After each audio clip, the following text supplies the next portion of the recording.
So இந்த ஜவ்வு கிழிவதற்கு முறையான சிகிச்சை முறை எடுக்கணும். லிகமெண்ட் டேர் வந்து எந்த அளவுக்கு டேர் ஆகிருக்கு, எந்த ஸ்டேஜில் இருக்குது அப்படிங்கிறத பார்க்கணும். மூட்டுகளில் வீக்கங்கள் ஏதாவது இருக்கா, அந்த அவரோட ஃப்ளெக்சிபிலிட்டி எப்படி இருக்குது, ஜாயிண்ட் வந்து ஸ்டிஃப்னஸ் அதிகமாக இருக்கா, இது எல்லாமே நம்ம பரிசோதனை செய்து அவருக்குரிய சிகிச்சை முறைகள் அளிக்கணும்.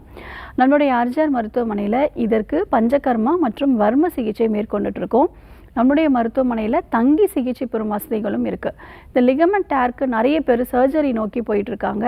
ஸோ நம்மளுடைய மருத்துவமனையில் மூலிகை மருந்துகள்லையும் பஞ்சகர்ம சிகிச்சையிலும் நம்ம தீர்வுகள் கொடுத்துட்ருக்கோம்.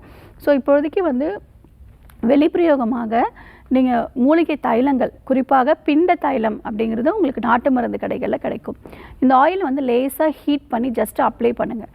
உருவியெல்லாம் விடக்கூடாது. ஸோ பெயின் வந்து அதிகமாகிடும். ஸோ ஜஸ்ட்டு அப்ளை பண்ணுங்கள். 1 ஹவருக்கு அப்புறமா சுடுதண்ணி வச்சு ஒத்தரம் கொடுங்க.